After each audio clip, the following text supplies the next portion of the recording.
दोस्तों, कहा जाता है कि एक हकीम साहब हुआ करते थे जिनका क्लिनिक एक पुरानी सी इमारत में होता था। हकीम साहब रोजाना सुबह क्लिनिक जाने से पहले बीवी से कहते थे कि जो कुछ भी तुम्हें आज के लिए चाहिए वो तुम मुझे एक पर्ची पर लिख कर दे दो।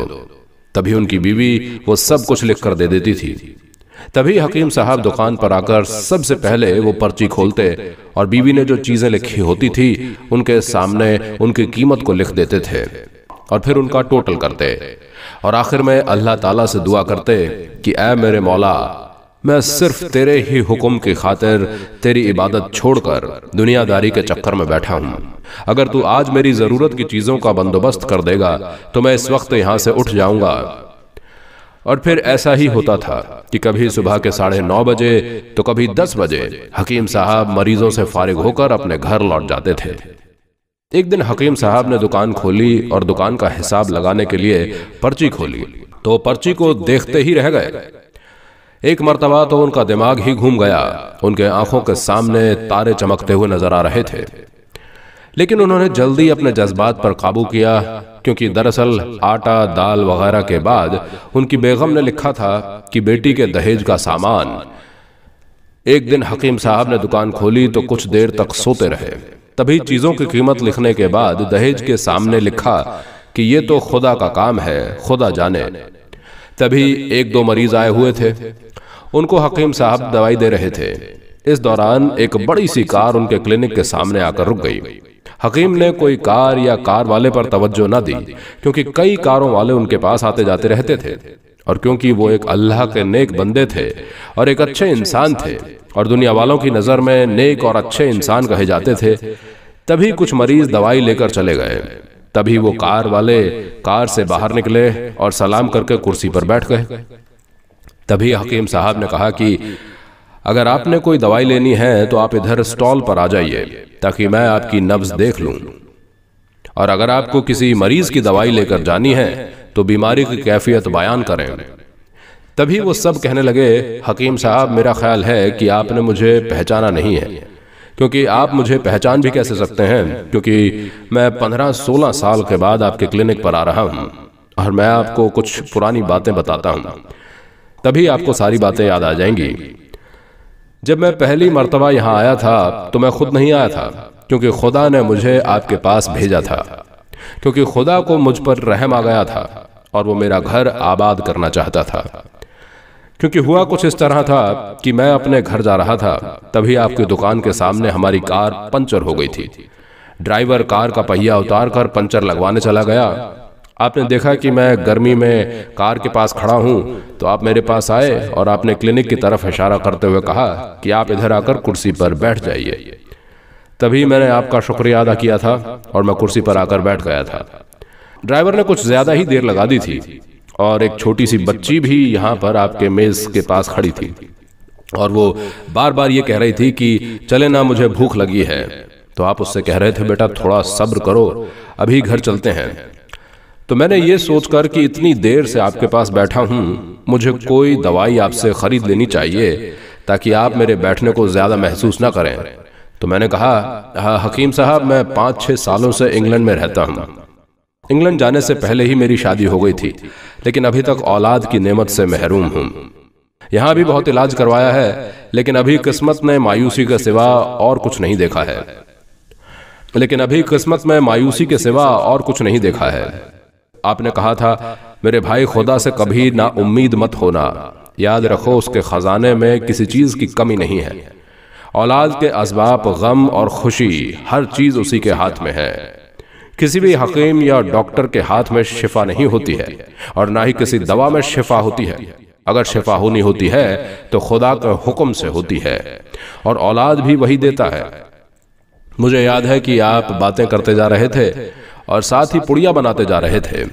तमाम दवाइयों को आपने 2 हिस्सों में तकसीम कर दिया था और उसके बाद आपने उन 2 हिस्सों को 2 लिफाफों में डाल दिया था और फिर आपने मुझसे पूछा कि आपका नाम क्या है। तो मैंने आपको बताया कि मेरा नाम अमजद है और आपने दूसरे पर अमजद की बेगम का लिखा और फिर आपने दोनों लिफाफे एक बड़े लिफाफे के अंदर डालकर इस्तेमाल करने का तरीका बता दिया।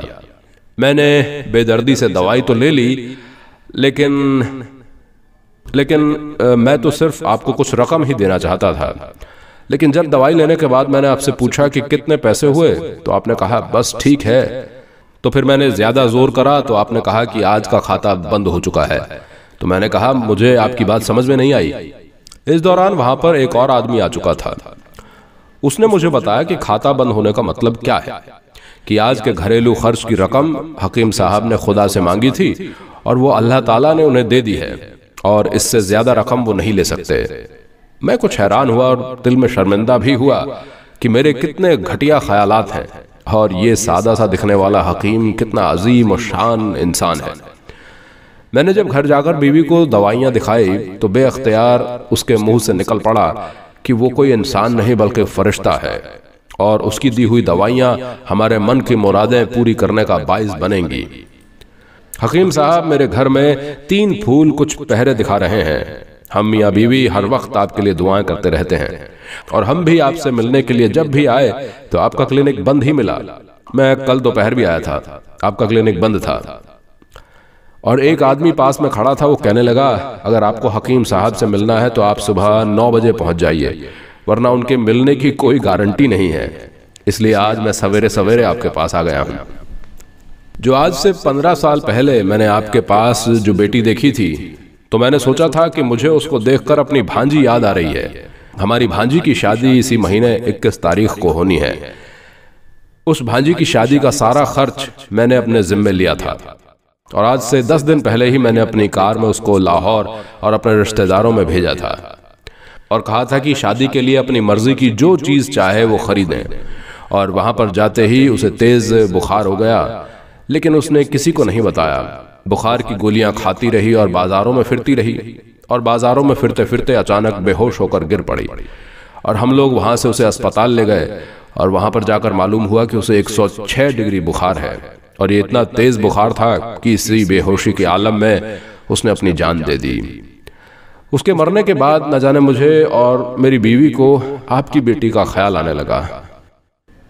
हम मियाँ बीवी ने और हमारे तमाम फैमिली ने ये फैसला किया है कि हम अपनी भांजी का तमाम दहेज का सामान आपके यहाँ पर पहुँचा देंगे।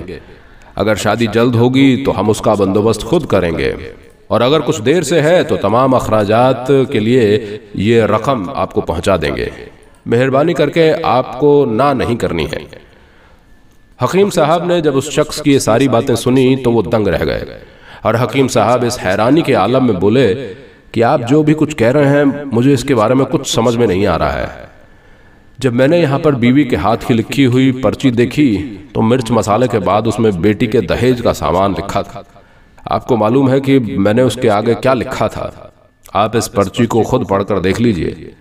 हम सब ये देखकर हैरान रह गए कि बेटी के दहेज के आगे लिखा हुआ था कि ये काम खुदा का है, खुदा जाने। हकीम साहब ने कहा, अमजद साहब आप यकीन करें कि आज तक कभी ऐसा नहीं हुआ था कि बीवी ने पर्ची पर कोई चीज लिखी हो और अल्लाह ने उसी दिन उसका इंतजाम न कर दिया हो। आपकी भांजी की वफात का सुना तो बहुत सदमा है हमें, लेकिन उसकी कुदरत पर हैरान हूं कि वो किस तरह अपने मोजज़े दिखाता है। दोस्तों, अल्लाह ताला का फरमान है कि जो अल्लाह ताला से डरता है तो अल्लाह ताला उसके लिए रास्ते खोल देता है और उसे वहां से रिज़्क अता फरमाता है कि जहां से उसका गुमान भी नहीं होता है। अल्लाह ताला से दुआ है कि वो हम सब को तवक्कुल नसीब करें और हराम से बचाएं और रिज़्क नसीब फरमाएं। आमीन सुम्मा आमीन।